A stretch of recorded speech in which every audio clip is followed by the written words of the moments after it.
Gentlemen, we are dealing with the undead. Mas, Maralto. Yes, Nosferatu. The undead. The vampire. According to the legends of my people, the last Count Dracula became one of the undead. A vampire. I am Dracula. I bid you welcome. Welcome to the now playing Universal Films Dracula Movie Retrospective Series. I have crossed oceans of time to find you. Hosted by Jacob. Oh, and I have waited an eternity for a man of your strength, your gifts, your will. Arnie. I am considered somewhat of an authority on the subject. And Stuart. We've all become God's madmen. All of us. This episode will contain detailed plot spoilers and strong language. Run to your mother. We hope you enjoy the show. Now, that's it.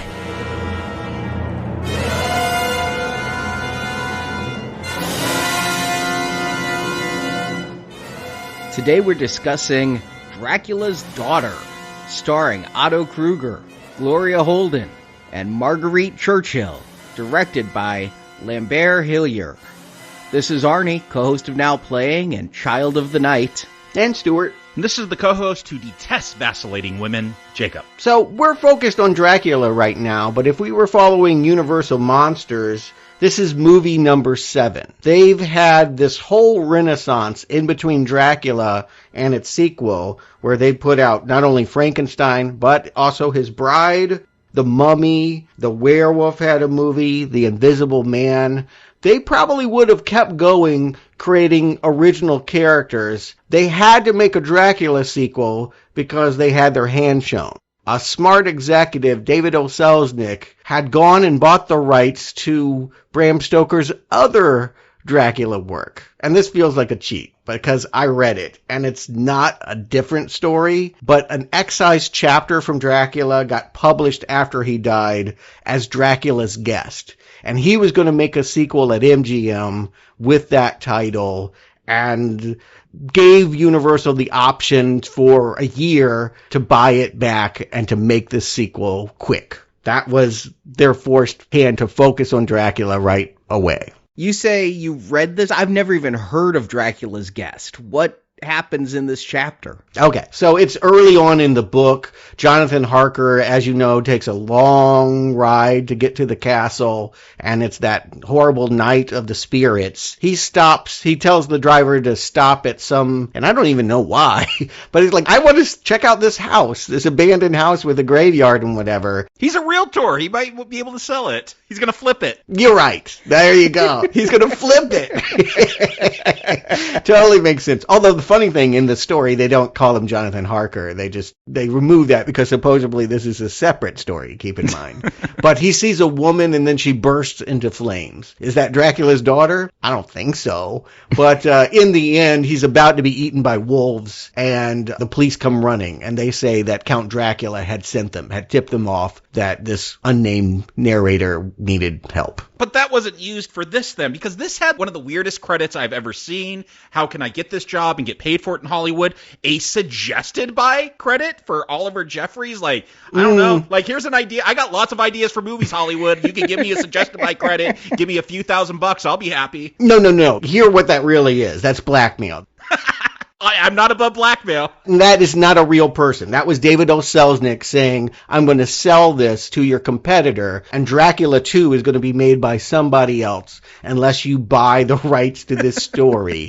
And so even though they weren't going to make the movie out of this story, that was the suggestion. Do it now or lose Dracula from your stable of monsters. And so, yes. And they only had a year. He was like, and I'm only going to option this to you for, 1935, 1936, and then that's it. I'm going back to MGM. So it's a rush job. They had to put a focus on this fast, and they put out to a couple different writers, what should we do? There were lots of concepts. some that included Bela, some that did not. I think the surprise to me, I don't know how you guys feel about this, but I thought Bela Lugosi played Dracula 100 times. Stuart, that was my question for you, because I would have assumed that. Why isn't Bela here? Right. Why hasn't he done 1,000 other Dracula movies in these 5 years as Hollywood would do? I looked at his IMDb. He played Dracula one other time with Abbott and Costello, and he played vampires a few times. But yeah, this was not a reoccurring role for him, which was a shock. Right. If you watch Ed Wood, the Tim Burton biopic, that guy is drunk and still wearing the widow's peak and cape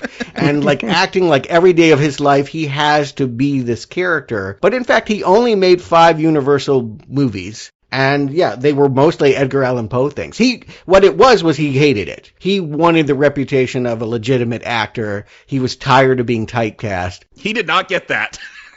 So he fought it. He fought it, and I think to his detriment. If he had played into it, he probably would have had some of the iconic roles that went to Boris Karloff, Lon Chaney Jr., and other people. But he didn't want to be the horror guy, and so he just remains the Dracula. But yeah, they wrote roles for him. There were scripts that had ideas about him being at least in the first half, and then his daughter taking over in the second half. They always knew that they wanted it to involve a woman, because I guess that had become chic. I mean, Bride of Frankenstein was a success. Yes, of course that tips you off that, like, do the female counterpart. But I guess burlesque shows, like, women were donning fangs and, like, being a vampire stripper was a thing. So they had made a couple movies. I mean, now you can see Marvel strippers at burlesque shows, so that's just the tradition, I guess, whatever's popular. They had made a few rip-offs. Other studios had made female vampire pictures. Todd Browning did at another studio, Mark of the Vampire. And so they felt like this will be the angle that makes this one unique. We'll get it with a woman. And the producer of this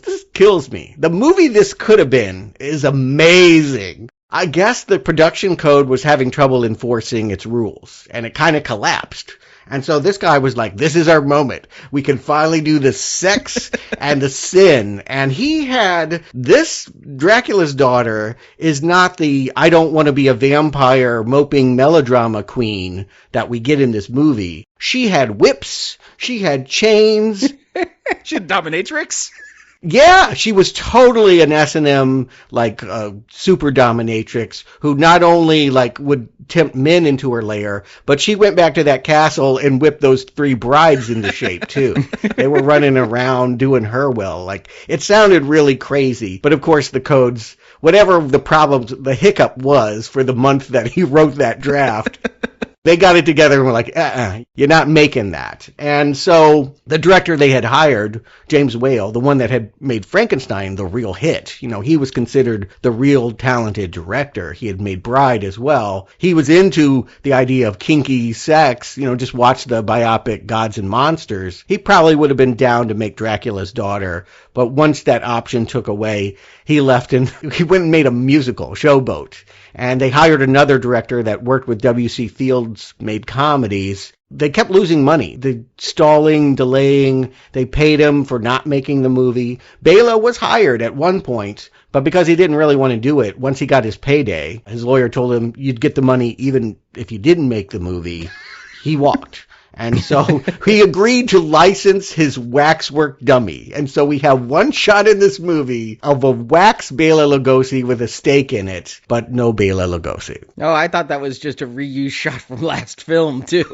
Yeah. No, because they didn't even show us the goddamn staking last film. That's true. That's true. Yeah, so yeah, a lot of trouble in trying to get this done quickly and fast. They threw a lot of money and it became a very expensive and costly film at a time when Universal was starting to lose money again. And so this ends up kind of killing the studio, at least their monster franchise, for a while. Dracula's Daughter comes out without Bela Lugosi, does okay business, but can't pay its cost, and they just stopped making monster movies for a couple years. It's the death of the Universal monsters for a while. It is hard to believe that a movie couldn't make back its budget of $278,000, according to Wiki.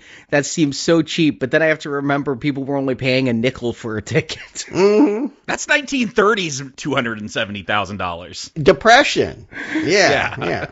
Right. That people don't even have the nickel. So yeah, that's hard to come by. You got to make it a real attraction. But yes, in the end, even though this is not considered the financial success at the time, critical reevaluation, the thing that I'd always known about this movie, this is the first time I've watched it, the critics would tell you much better made film. This is the rare case where the sequel is better than the original. I mean, better made.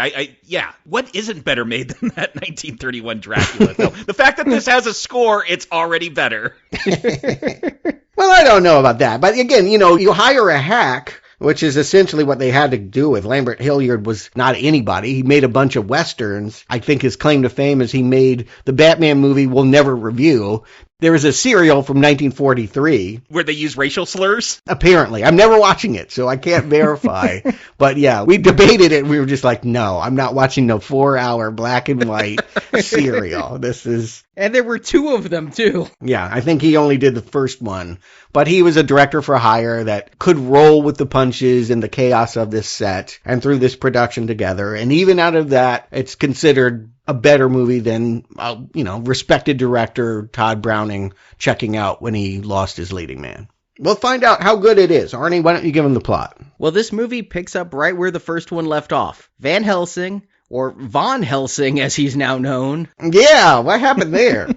Again played by Edward Van Sloan, not Edward Von Sloan, is in Dracula's basement, standing next to the staked body of Dracula and the dead body of Renfield laying in the other room. Von Helsing is then arrested for murdering Dracula. For his defense, Von Helsing requests a former student of his, psychiatrist Dr. Jeffrey Garth, played by Otto Kruger. Garth is no lawyer and finds Von Helsing's rantings about vampires too fantastic to believe, but Garth vows to get Von Helsing freed. This may be easier than thought, as the body of Dracula has gone missing. Into town has come Dracula's daughter, Countess Marya Zeleska, played by Gloria Holden. Zeleska is glad to be free of Dracula's rule, and to ensure that, she has stolen the body and burned it. She does this with the aid of her servant Sandor, played by Irving Pitchell. Destroying Dracula doesn't help Zeleska's hunger for blood. She enters the London society scene and uses a special ring to hypnotize her victims before she feeds on them. At a local party, Zeleska meets Dr. Garth. She's attracted to the man and wonders if his psychiatry can help her overcome her addiction to blood. Alas, the thirst is just too much and Zeleska keeps killing for food. One of Zeleska's victims survives the attack and informs Garth that it is the Countess doing the killings. He goes after Zeleska, but she has fled to Transylvania. But taken with her a captive, Garth's comely secretary Janet. Garth gives chase to Transylvania to rescue Janet, who he loves. In Transylvania, Zeleska offers Garth a trade. She will let Janet go if Garth gives himself to Zeleska. The Countess will transform Garth into a vampire, and they will live for eternity together. Garth agrees, but before he can be turned, Zeleska is shot through the heart with a wooden arrow. Zeleska had promised Sandor, her servant, that he would get to become a vampire. He sees Zeleska's promise to Garth as a betrayal, so he destroys his undead master. Sandor is then shot dead by Scotland Yard police, operating well outside their jurisdiction. They were led to Transylvania by Von Helsing, who came to rescue his former student. This is an international incident now. Mm-hmm. And we're left wondering if Von Helsing is now a fugitive, having escaped London without a trial, as credits roll. Yeah, I hear some humor here, and I think it's in the movie as well. We're poking fun, but I think we're encouraged to laugh when we get the start here, and they're picking up minutes after the first movie. Minutes or decades? Because didn't the last movie take place in the 1800s? There were no telephones, everybody was dressed in top hats. No, there were telephones, because that's what Dracula used to lure out Dr. Seward from the opera or whatever, is saying you got a telephone call. Oh, right. Okay. Yeah, the last movie, it was modern. It took place in 1931. And I think this is literally like the Jonathan Harker grabbed Mina and took her up the stairs, and then these two bumbling cops came down afterwards, minutes later. Walked in and saw stuff we never got to see, like a stake in Dracula's heart. And Jonathan and Mina are just like, screw that Van Helsing dude. We're going to let him go by Von Helsing and not testify on his behalf or anything.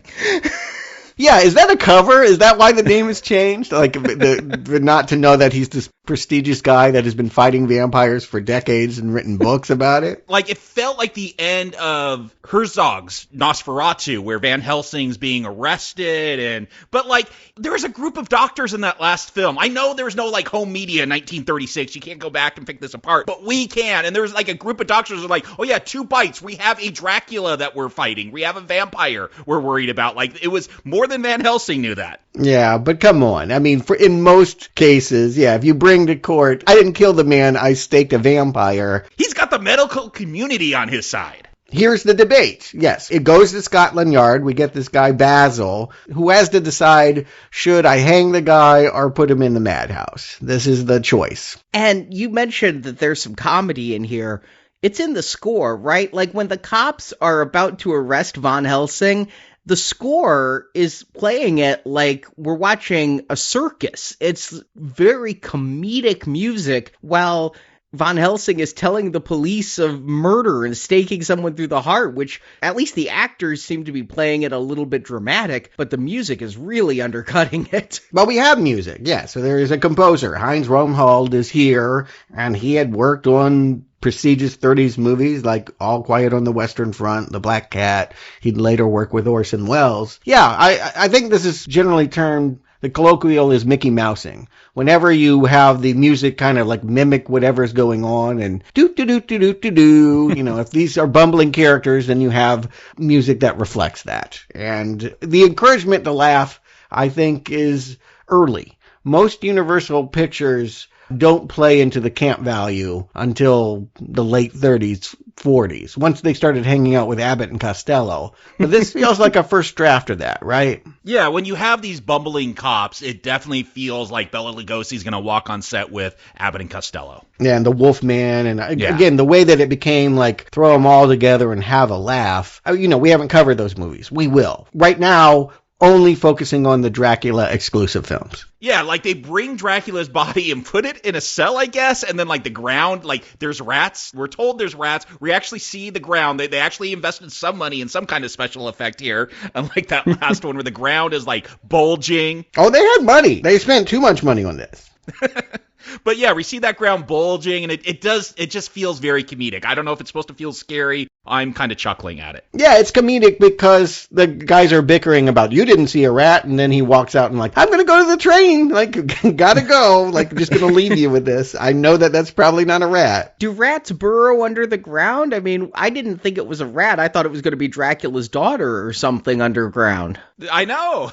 It is, right? I mean, that is what it is. Suddenly she's there. She does show up in the other room right after that, yeah. Yeah, suddenly she is there, and yes, she's called the daughter. Let's just get this out of the way. There's no blood relation, right? Dracula did not have a child. I just thought this was, one of those brides, because they don't say anything about parentage. But they're not daughters. I don't marry my daughter. I know, but they don't say anything about parentage. Okay, maybe this is some other woman that was turned by Dracula. We could agree with that, but yeah, there's no parentage to Dracula. There was in certain drafts the idea that when Dracula died in the middle of this movie, that suddenly they thought, oh good, it's all over. Now, I thought he died last movie, but anyway, they were going to configure something for Bela, and then this woman would come in, and she would be the climax. Oh, now I have all the power. I got the whips. I'm even worse than Daddy. But it's different now. They didn't get the actress they wanted. First of all, they didn't get the script they wanted, but there was an actress that had been involved in their earlier Mummy movie that they called exotic and fun and feisty. Again, if you were going to play it like a vampire that enjoyed their work, you would go with her. But at some point, the conception became the long-suffering vampire, the woman that doesn't want to be undead and is trying to free herself of a curse. It requires a different performance, and they hired this woman last minute. Gloria Holden was known as aristocratic, and I think the disdain you feel that she has here, this aloofness, this Greta Garbo kind of vibe, is actually true of the actress as well. She didn't want to be there. She thought the whole thing was stupid. And you really get the sense that, yeah, she wants to escape the curse of being associated with Universal Monsters. I guess her agent wasn't as good as Bela Lugosi. She said, yeah, you sign on to the movie and then just don't show up and you get a paycheck, which worked for him. She had to show up. And I agree, like, she's kind of a problem for this film. She's real boring, but I like the setup. Like, I got excited early on because my Dracula is Nosferatu, and that Herzog one brought so much humanity and sympathy towards the monster. And so when they started to hint at that, yeah, she wanted to escape this curse, I did get excited. I'm like, oh, they're getting back into that emotional take about vampires, because if you can't show them, like, ripping people's throats open, then you got to give me something else. And so early on, I got excited. They're not going to do much with it. Like, this actress doesn't care. It's all going to fall flat, but there is a ray of hope there. Well, here's the thing. I want to stress that because I think we can take it for granted. After Twilight and such, the idea of the goth, emo vampire is a cliche as well. But in 1936, it hadn't ever been done before. If you were a vampire, you were the embodiment of evil, and you just enjoyed corrupting. And to have the idea that, you know, you could have a, kind of like Frankenstein, really, a put-upon monster, someone that didn't ask for this, is new to vampire lore. And so I think that is the novelty of it. And I do think that her aloof performance works for that conception. I would have preferred the whips, but I can go with this. I think you're right. When she steals the body and burns it and talks about, finally I can walk in daylight, I have some empathy. That is the one scene of hers I like, and probably the only scene of hers I like. It's where I feel she's emoting, and I feel like there's a character turn as she thinks, because she burned Dracula with salt. Apparently salt is highly flammable. I never knew that. I use it in cooking, and I've never had a stove fire from salt. But she thinks that this may turn her back human, and her servant is there, and she's like, I'm playing the song. It's a sad song. I love, you can hate on Marja all you want, but I love Sandor. He is the best. He is the servant. I mean, you always want that in a comedy. The servant that's always putting down their boss as they're serving them. Yes, I'll do your bidding, but you are crazy, bitch, is the vibe that he's always giving. Like, yeah, like she's singing lyrics and he's like, are those birds or bats? You know, like just always twisting it to let her know you have not escaped Dracula's curse. You're still a vampire. And yeah, we're going out tonight and you're going to take out a guy. But I just don't go with this Countess's performance for the rest of the film. It is too aloof. I would rather her be the depressed vampire than the aloof vampire. You know what I'm saying? She just seems so unaffected, and this whole movie is going to turn on her character, and it's a problem, especially when she's being overshown by other actors on screen. I dig it. I'm going to go ahead and be the lone vote for her in this one. I think it changes the character of it. She's not doing Bela Lugosi. They'll do some highlights. She does have some eye hypnosis, but mostly it's her jewelry. She has a ring that she like uses on this dude, and it works for me. The idea that she has impulses she can't control end up working with the subtext of this movie, because this will get into the idea that she's a lesbian, and that most, even though it's a dude here in the beginning, most of who she attacks next for the rest of the picture are women. Yeah, when she's first introduced, she's like covered head to toe except for her eyes. And I was like, you're saying they had a lot of money, but my assumption was, oh, they didn't have the money to be able to light her eyes. So like, we'll just make it real obvious by covering every other part of her body and face besides that. I thought she was a Muslim. I'll be honest. I thought it was a Muslim vampire. That's what she looks like, yeah. There is a really cool Muslim vampire movie. Yeah, A Girl Walks Home Alone at Night. Recommend. Yeah, I recommend that one. That's the Burqa vampire movie. But no, in this one, yes, it's just someone that, again, has to protect themselves from being exposed and who is not wanting to be seen. I guess it helps that I know Greta Garbo. I don't know if you guys have seen any of her works, but she was very popular at this time. She had her signature line, I want to be alone. You know, she should have been the one, honestly. If they could have gotten Greta Garbo, it would have been a perfect marriage of screen, image, and character. Like, this is a popular type of the time. So I groove to it. I like it. But there's going to be a man that might be able to save her. As news gets out about Von Helsing going to the gallows, one of his students, decides to stop grouse hunting, come back from Scotland, and defend his mentor. We have Jeffrey Garth. And his secretary, who drives up and picks him up. And I guess, I don't know a whole lot about the 1930s, but I'm like, wow, they let women drive from the start. I kind of thought that was a thing that took a while. But well, here's the thing. There's a character type called His Girl Friday. And it was the idea that some women, it's kind of like a tomboy, some women, in order to make it in industries, had to be one of the boys. And I think that's kind of how he sees her. Unfortunately for her, she's totally crushing on him, and he sees her as a secretary. And so she's extremely jealous that this man is going to take an interest in an exotic beauty like Marja, and doesn't notice the woman that has been pining for him the whole time. Yeah, like a lot of this film, I understand what they're trying to achieve, and we talked about the comedy, and I feel like when Janet shows up and we see her and Jeffrey Garth interact, I'm like, is this a screwball comedy? Like, it feels like they want to go there, but I'm never laughing, like the jokes are never hitting, this romance is never hitting for me, but like, I feel like that's the direction they wanted to go, that's what they wanted to achieve. I think it's there, but this isn't a comedy, so it shouldn't be Laugh Riot, but I think they wanted to capture the spirit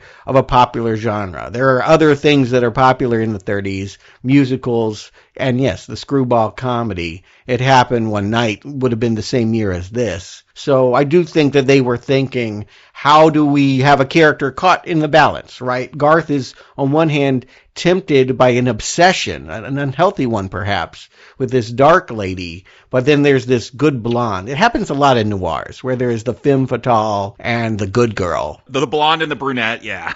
Yeah, you have to decide which path you're going to go, and they symbolize those. But they meet, Marja and Garth meet at a party thrown by Hedda Hopper. I couldn't believe this, but the famous gossip columnist was an actress at one point, and here she is throwing the party that gets them together. I feel like this is postmodern casting. Yeah, it totally lost on me. No idea about old Hollywood gossip columnist.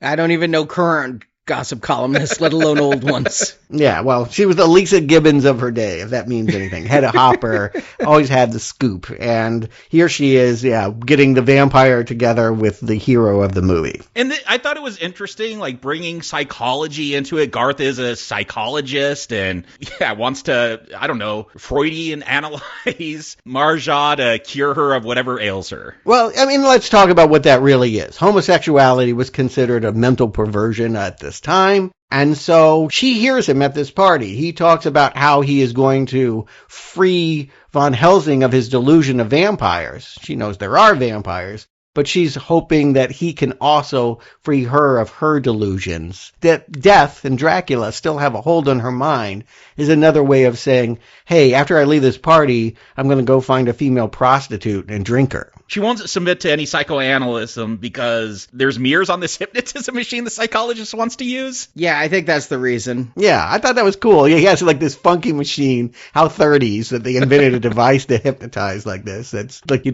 take up the whole back seat of the carriage, but it works on mirrors and like a flame. And yeah, he wants to use it on her, but of course, she can't be seen. So mirrors don't work on her. And he's starting to figure her out, right? We realize that Garth knows, in listening to Von Helsing, eventually he knows that Von Helsing is not crazy and that he was right about Dracula and he's right about Marja. Yeah, good news, people in 1936 where there's no home media and you can't review that 1931. They're going to just talk about it a whole lot throughout this film, recap everything that went on with Dracula. So is that, I hear complaint in that, but there's a charm in that too. I find that this movie's pretty fleet. It's barely over an hour, and I feel like, seeing all of these gimmicks and the idea that, this was a time where you couldn't go watch the original movie, and you may have missed it. Again, there has been, 5 years in between Dracula 1 and Dracula 2? I find all of this staginess and data dumping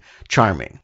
Charming is a hard word to agree with because I don't find it charming. If it was charming, I wouldn't be complaining about it. If there was fun to these scenes, I wouldn't be grousing about it, but it feels like long segments of data dumps, and this is 70 minutes or whatever. I hit the timer to how much more of this do I have left? I was only 35 minutes in. into it. I'm like, oh boy. Okay, I'm with you there. I actually checked the timer at about 30 minutes, and that's when I realized, oh, it's only 70 minutes. Okay, I'm okay with that. But I'll go down the middle as far as the recapping. I view it as necessary. I understand why, yeah. Yeah, and it doesn't bother me that they recap the movie in any way. It's just none of this dialogue stands out to me as great, so it's not like we took a break from astounding scenes of back and forth and it then got this recap, but it would have been worse if it had included flashbacks and things like that, some cut-in scenes. I just kind of took it for what it was. I'm surprised they didn't do more of that. If Bela had signed up for this already, like, I'm assuming they had the rights to just use old footage. No,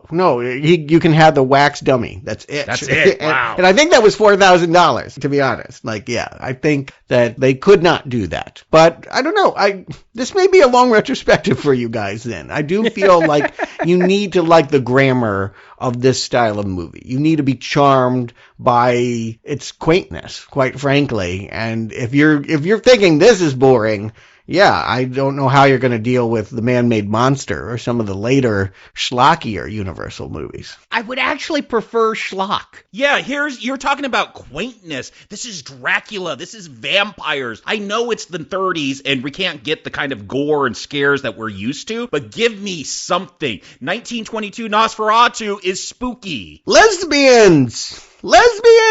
That's a pretty risque subject matter for 1936. Under 19 layers of subtext. Yes. Don't sell this as a woman in prison type of movie. It is not. And you know what? I didn't even get the lesbian subtext until I read the Wikipedia article. I was not seeing it. What? All right, let's talk about what we're given. So she goes out again, and there's a woman that's going to a bridge. She's going to commit suicide. She's either a prostitute or she can't live with her lesbian impulses, but they have a spark. Don't tell me that when they stare into each other's eyes, we're not seeing the same, like, Bela kind of come hither. You know, there's a romantic attraction between these two women, and the idea that I'm going to invite you over so I can paint your portrait sounds like the casting couch cliche that it is. I mean, she's inviting her over for sex, and then she drinks her. I mean, yes, you have to decode that from 1930s, you know, literally we can't depict that on screen, but I think that's part of the charm. But also, this whole movie, she's smitten with Dr. Garth. No, she's smitten that Dr. Garth can save her from these impulses. This is what she thirsts for in her dark of night. And yes, he can make a legitimate woman out of her. He can bring that out of her with his psychiatry. It's there. I'm telling you guys, it's really there. No, I agree. It is there, but it doesn't feel like, oh, you want a lost gem of queer cinema? Like, watch this film. I just, yes, it's kind of there, but it doesn't play out the way it needs to play out. Yeah, Jacob and I saw the same movie. I saw it pretty clearly. I was thinking about it during the scene where she takes that prostitute back and she's like, yeah, wants to paint a picture of her. I'm like, okay, this is a lesbian scene. Yeah, come on. Yeah. And do you want me to take the shoulder straps off of my slip? And, you know, she has to hold the slip up by her bosom lest it fall. I'm watching too many 1930s things if I'm calling it a bosom. They photograph her by the devil's mask. Now, again, you have to do those things.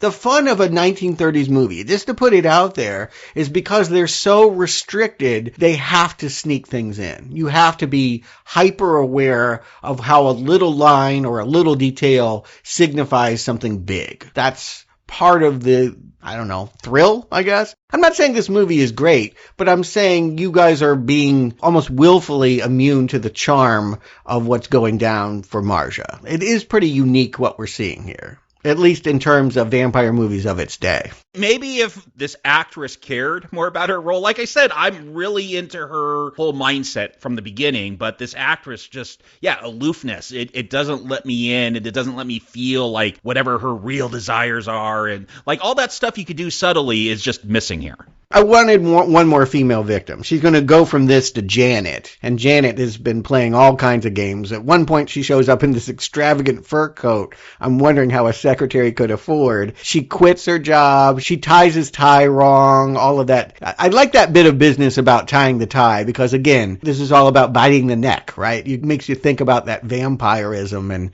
and going for the jugular. So, again, it's little stuff. I'm not saying that this is a tremendous film. I'm saying it's a fun B picture. I would much prefer the His Girl Friday film that we're getting between Janet and Garth here. I'm enjoying their relationship, how stoic he is and unresponsive, how playful she is, tying the tie, saying she's going to quit, and then him like, grab your notepad.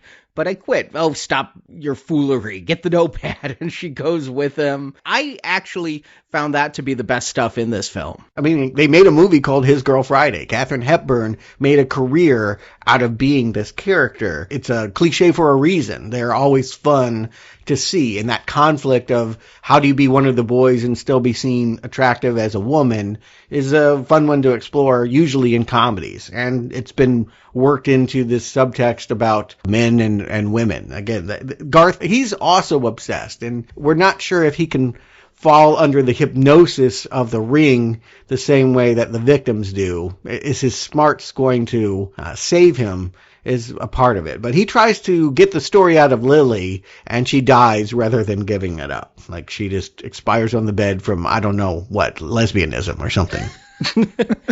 I thought it was blood loss. Like, oh no, they say it later that the thrall that Zeleska has them in is fatal unless Zeleska releases them. That's why he can't release Janet later on. Mm-hmm. Okay. Yeah, exactly what I'm saying. Like, she's got you. She corrupts you with them eyes. No, the ring. It's the ring that corrupts them. Yeah, it's kind of both. I mean, they do use a little bit of eye light. That's her talisman. It's coming from her. Yeah, but it's kind of the same thing in my mind. It's a variation on what Bella had. And I'm going to say, I hear you guys don't like her and that she's a problem, but I actually think that she works for this conception. I'm not saying I wouldn't have enjoyed a feistier, whip-wielding vampire, but if they are going to go with Greta Garbo, then this looks like Greta Garbo vampire. Yeah, I just feel like everything I liked in the first, 20 minutes or whatever, it doesn't last throughout the film with these performances,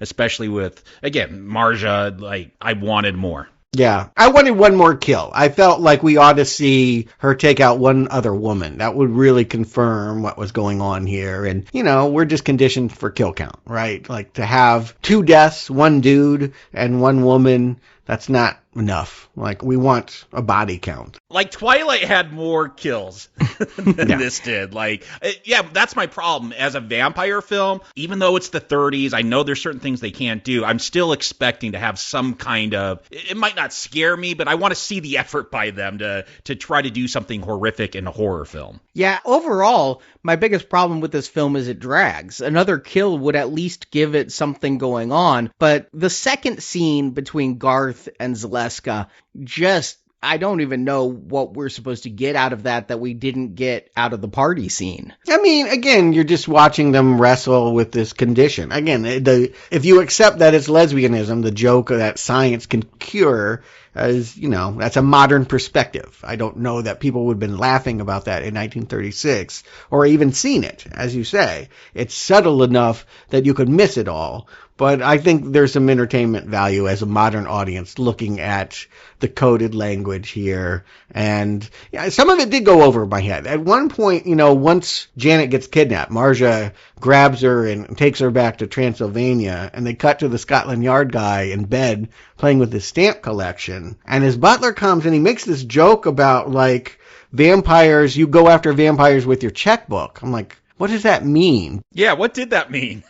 Apparently, again, if at the time you would understand that this is jumping on a trend, that there are down the street a burlesque show where you could watch vampire women, and at another movie theater they're playing other vampirist films. It's a break the fourth wall kind of joke. Meta commentary, yeah. Yeah, exactly. But is lost to time now. Yes. We don't understand that. But yeah, we're at the climax. You guys are acting like this movie's eternal, but feels that way. Basically, secretary's in danger, and dude's going to grab a plane and get to her. London back to Transylvania. That makes sense. I like the idea that we go back to Dracula's castle. We get some kind of ending here. I always like Sandor, so the fact that he's going to bust out the crossbow and try to take out Garth here, it's as thrilling as this climax is going to get. The fact that he was able to just get a plane to Transylvania and make it seem like it's a hot pursuit. I mean, usually when somebody takes flight, you're not that hot on their heels after, but she's waiting for him. She's the spider who's led the fly into the web because she has Janet in that trance just laying there. I wonder, is this Hungary anymore? I feel like it's almost Germany. I feel like in lots of ways, like, I don't know, I'm getting a German vibe, like accents and everything. Again, it's the garbo-ness of this vampire woman, but it doesn't feel like the same village this time. But they do say they're stopping at that same point. When he gets the carriage to give him a ride, they go no further than the Borgo Pass. Borgo Pass, that's it. Yeah, that made me perk up because I did not think we were in Transylvania. No, I'm pretty sure this is intended to be Transylvania, but yeah, it doesn't look like the same castle at all. It looks more like a house. I just was getting Germanic vibes and performances and accents and what have you. The changing it to Von Helsing, I don't know. For whatever reason, yeah, we have a climax where finally Sandor is going to show that this is always a conflict if you watch the show, What We Do in the Shadows. Yes.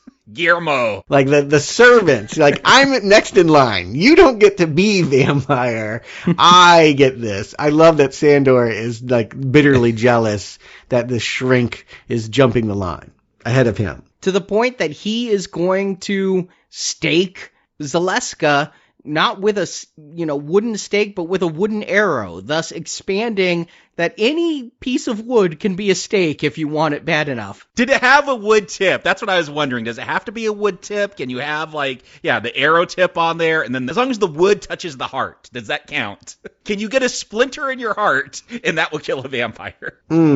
Maybe. I think that would kill a human, too. I don't know exactly how you get a splinter in your heart. It sounds painful. I'm just wondering how much wood needs to be in that heart.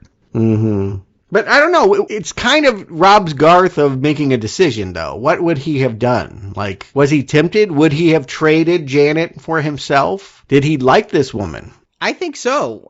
I think he would have traded himself for Janet. I thought he was giving himself up fully, and thus our hero is robbed of any heroism. He was going to sacrifice himself, but he does not do anything to conquer the vampire. Yeah, that was a big problem for me. As much as I groused about this, again, there's some interesting stuff here. Like you said, Stuart, I think you're overselling it a little bit, but there's interesting stuff going on. But when, Sandor just pops out of nowhere and stakes the vampire, I'm like, oh, I really wanted to see what Garth was going to decide, and now we're not even going to get that. Why wouldn't Sandor just shoot Garth instead? Like, you have no chance of eternal life now. Well, he did shoot at Garth when he first shows up, outside. But yes, what's happening here in this moment, we have a woman-on-woman scene. Like, she's about to bite into Janet's neck on the balcony.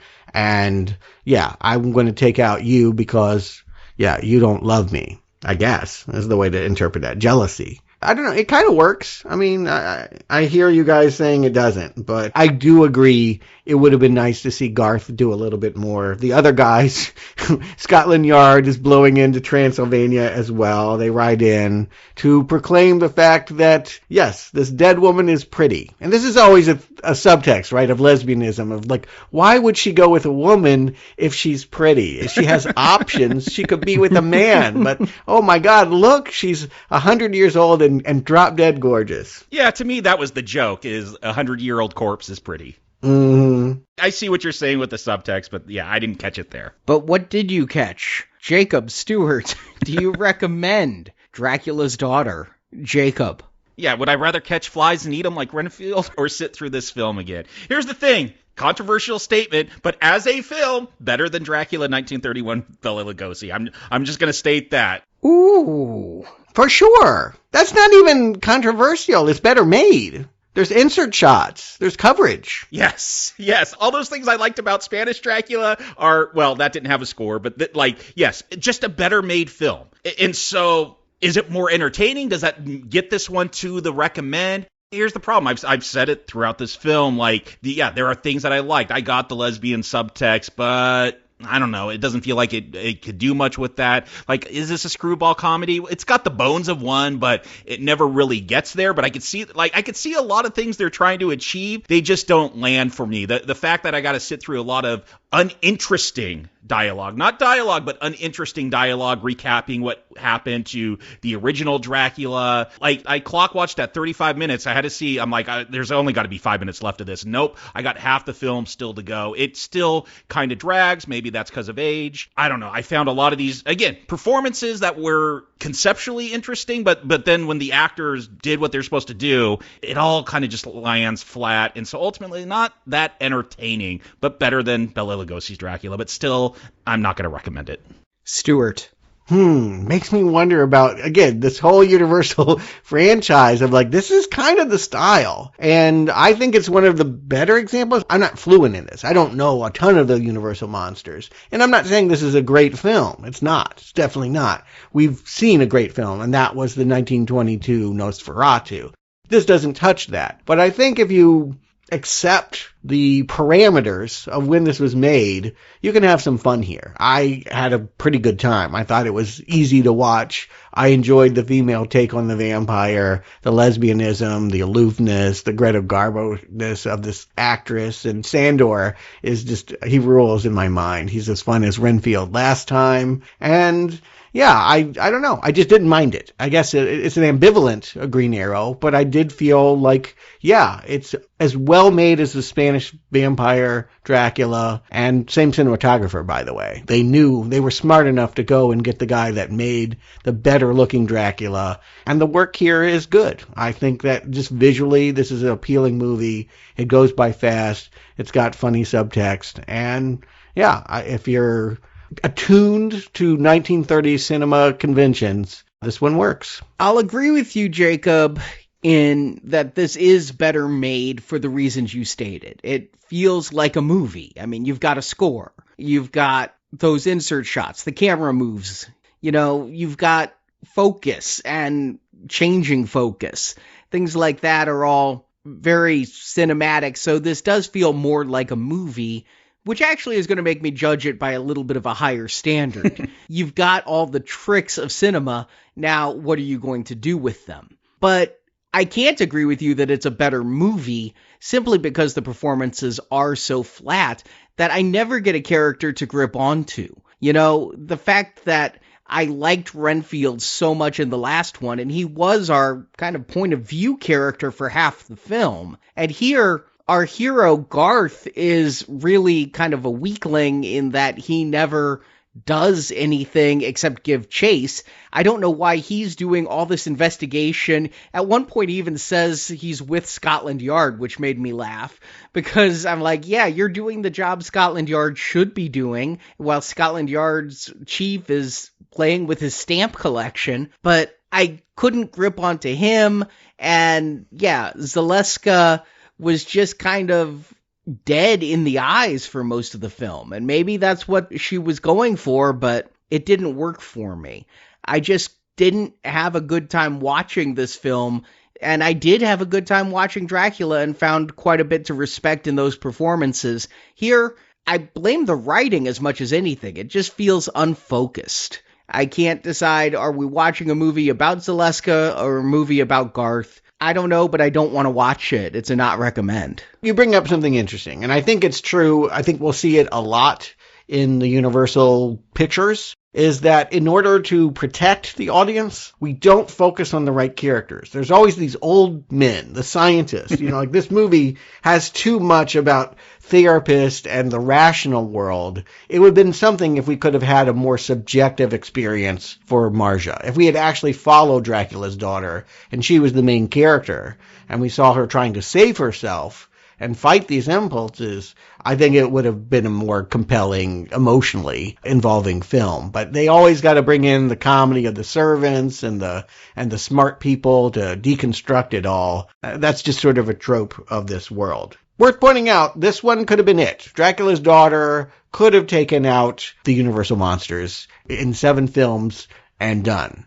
The owners of Universal were bankrupt.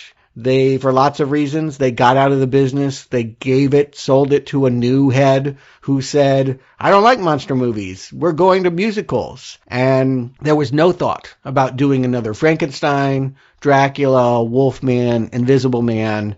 Done. And then, you forget this, but there was no TV to take things to. They would have revivals. They would package films together. They put some of these together in 1938, and they sold a lot of tickets. They realized that the audience was still hungry for monster movies. It was the reason why Universal begrudgingly decided to make Son of Frankenstein, became a big hit, and because of that, we have a Son of Dracula next week to talk about. And in the meantime, this Friday, if you are a patron, we're doing our January patron show. It's a Jack Nicholson film from Alexander Payne about Schmidt. It's chosen by one of you patrons. Yeah, a surprise. I got to say, I remember liking it back when I saw it in 2002, but responding to it even more with this viewing. I think of Alexander Payne more for Election and Sideways,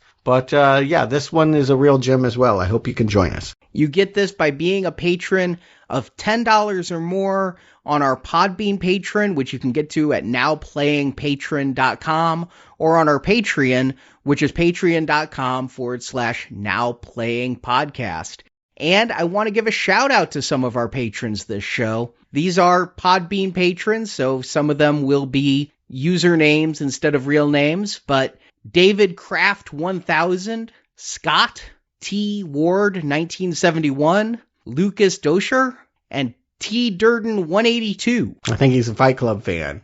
Don't forget about Pete, Samusa Finlayson. Seamus Finlayson. Oh, okay. Or that one. Yep. Human Error, J Music 418, and Grand Canyon. And thank you to Nee.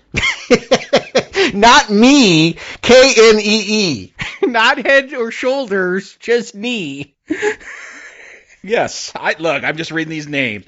Yeah, I know. Thank you, Kiefer51, Kiefer Sutherland? I don't know. He's more than 51. He's lying about his age. Coke SJ, Rudax, and Chicago 09. Thank you all for your patronage. We mangle your usernames, but it does not mangle our appreciation for your tremendous, amazing support of our show. And we hope you'll enjoy this Friday's bonus patron exclusive about Schmidt. Thank you all for listening to Now Playing. Jacob Stewart, thank you for joining me. And now, may the evil spirit be cast out until the end of time.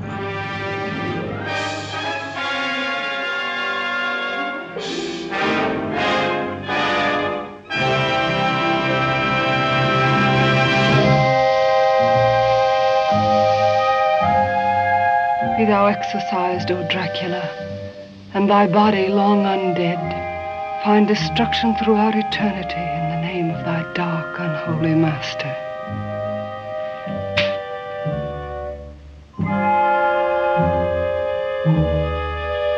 In the name of the All-Holiest, and through this cross, be the evil spirit cast out until the end of time.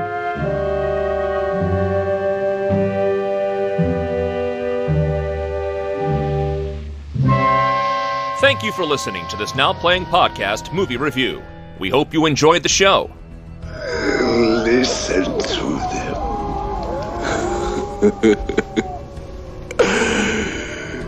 The children of light. What sweet music they make. Help us spread the word about this show by leaving a 5-star review on Stitcher, Podbean, iTunes, or your podcast store of choice. But even if it would work, do you expect me to agree to anything so fantastic? Want more reviews like this one? In the archives section of NowPlayingPodcast.com, you'll find more than 1,000 in-depth movie reviews from our panel of hosts. I hope you will like it. On our site, you can hear reviews for every installment in the world's biggest film franchises, including the Marvel Cinematic Universe, Star Wars, Spider-Man, Batman, X-Men, James Bond, Middle-earth, Jurassic Park, Fast and Furious, and Transformers. You do not know why you came here tonight. It was because I wished you here. Plus, we have individual movie reviews, such as Titanic, E.T., Inception, Big Hero 6, Ready Player One, Pulp Fiction, Apocalypse Now, Doctor Strangelove, and hundreds more. I want to be what you are, see what you see, love what you love. And come back to NowPlayingPodcast.com next Tuesday for another all-new movie review podcast. You're always leaving on my film. Support from listeners like you keeps Now Playing Podcast on the air. Isn't eternity together better than a few years of ordinary life? You can donate directly by tapping the support button at NowPlayingPodcast.com. A good prince would have paid that price for peace. And you can join our crowdfunding campaign for early access to new episodes, exclusive reviews, and bonus reviews. The spider spinning his web for the unwary fly. Now Playing Podcast is produced by Arnie Carvalho. Okay, obviously we're dealing with a little bit more than just narcissism here. Associate produced by Jason Latham. I am the king of my kind. Now Playing is edited by Heath, Santiago, and Arnie. I condemn you to living death, to eternal hunger for living blood. Now Playing credits read by Brock. Words. The opinions expressed in this podcast are those of the individual hosts and may not reflect the views of Venganza Media Incorporated. How can you expect me even to listen to you when you're concealing the truth about yourself? Venganza Media Incorporated is not affiliated with, and this podcast has not been prepared, approved, or licensed by any entity that created the film analyzed herein. All movie clips and music included in this podcast are the intellectual property of their respective copyright holders. They are included here for the purpose of review, and no infringement is intended. Master, we are here. You can't hear what I'm saying, but we are here. We are safe. Now Playing Podcast is an exclusive trademark of and may not be used without the express written permission of Venganza Media Incorporated. Your impotent men with their foolish spells cannot protect you from my power. Now Playing is a Venganza Media production, copyright 2023, and no part of this show may be reproduced, repurposed, or redistributed without the written permission of Venganza Media Incorporated. All rights reserved.